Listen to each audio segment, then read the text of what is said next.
Today I will be showing you all how to make these adorable little baby booties. You will need a pair of scissors, a purple hook, the flower loom, and some yarn. To begin, I'm going to go ahead and make a slip knot using my fingers. I'm going to place this slip knot on the central knob of my loom. I'm going to go ahead and begin to cast on by E-wrapping around the entire loom. It's just a simple E-wrap, and I'm going to E-wrap on all pegs. What's different about this cast on though is that instead of E-wrapping around the loom and continuing to the next peg, I'm going to E-wrap back from peg 12 all the way to peg 1. So there won't be any yarn basically connecting pegs 12 and peg 1. This is purposeful because we're going to start by making the heel and then we're going to make the toe. So there needs to be a gap in the heel so that the baby can put their foot in the boot. Then I'm going to go ahead and knit off each peg.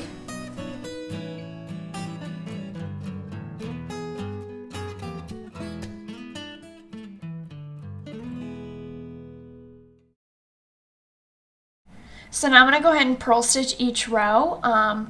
I've once again chosen to not connect the two pegs, pegs 12 and peg 1. I'm just going back around and I'm just following the garter stitch pattern here. Now I have a video that I will link below that shows you exactly how you can purl stitch, but for now I'm just going around and purl stitching. I chose to do a knit a row, purl a row, knit a row, purl a row pattern for this, like the garter stitch. You could knit every row if you don't know how to purl very well, or you could purl every row if you like that look better. It's kind of what you want the outside to be. You can kind of basically come up with any pattern that you want on your own.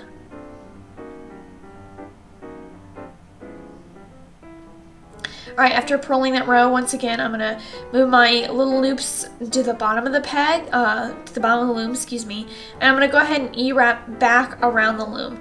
Once again, I'm still not connecting those two pegs.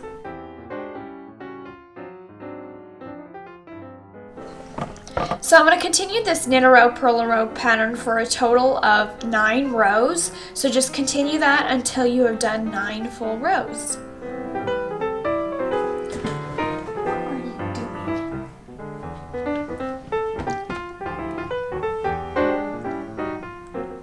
Once again, I'm just purl stitching, and then I'll continue to knit later. So it's just knit a row, purl a row, knit a row, purl a row.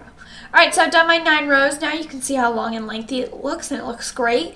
Now I'm going to go ahead and take off my slip knot that I originally placed on that center knob of my loom. You don't really need it more now it's gotten long enough, which is great. Now that I've gotten to this point, I can go ahead and connect the 2 loops. So as you can see here, I'm going to go ahead and E-wrap. This is a knit row, so I'm just going to be knitting, so I'm going to connect those 2 pegs finally, because now we're going to be working on the toe portion of the booty.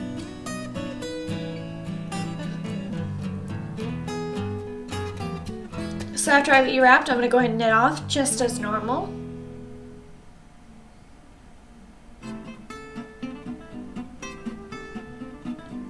Now I'm going to go ahead and do another purl stitch row. So I'm still continuing my pattern of the knit a row, purl a row, even into my toe area. If you want to, you could change it here for an interesting, unique design, but I chose to keep it the same, keep it simple. So I'm going to go ahead and continue this pattern now for 7 rows. So the heel portion, remember, was 9 rows long, where we kept it open, and then when we finally close that gap, I'm just going to go ahead and do it for 7 rows. Now, if you wanted the booties to be a little bit bigger and a little bit stretchier, you could only use 1 strand of yarn, and you could do more rows on each section so that the booty is bigger, but these are just standard size. Now I'm ready to go ahead and take my booties off of my loom. So I'm going to leave about 12 inches of yarn, and then I'm going to trim it.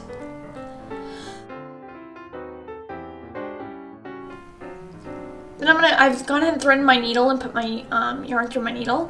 And now I'm just going to be doing the basic cast off like you would with a hat. It's a basic drawstring cast off. So what this basically means is I just pull my needle through each loop and then pull the loop off the loop. It's very simple, and if you're watching this video, you probably have already knitted hats, so you already probably know how to do this. It's really simple, easy, and works. Now I'm just cinching up the last little bit. Oh, by the way, sorry if you hear noises in the background. That's my cat crying. I apologize. Now I'm just going to go ahead and tie a knot at the edge of the toe.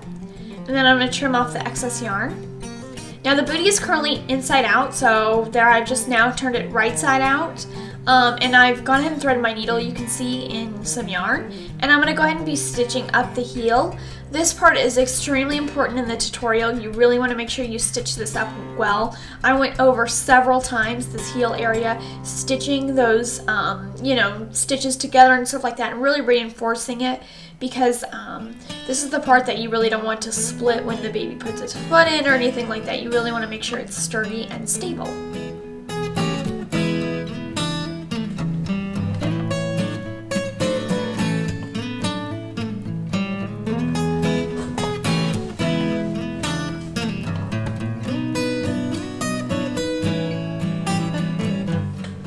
Alright, now I'm just going ahead and tying a knot once I finish doing that.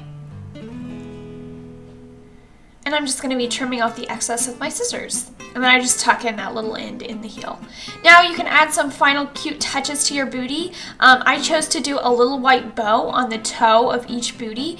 And I do have a video on how to make these bows, so I will happily link that below. Then I just went around with some white yarn and just kind of did a little stitching on the border of the top of the toe. I don't know, I just think it added a cute little touch. You could also add a pom-pom to the toe. You could add a flower to the toe. You could simply do nothing and add nothing to the toe. You could add tassels. There's really so many ways that you can accessorize these cute little booties, and definitely make them in some fun colors, from pink for a cute little girl to blue for a boy. These pom-poms are a great gift too. Now I'm just trimming my yarn after I've tied a little knot, and I'm just going to tuck that in so nobody sees it. Just shaping the booty a little bit to my desired look. And that's it. These booties are so cute and adorable. Thank you so much for watching this video. I will have a video up next week about the panda bear. I know you guys have been waiting a while for that, but it's taken me months to create the pattern, so definitely look forward to our next video coming up soon. Thank you so much for watching. I hope you have a wonderful day.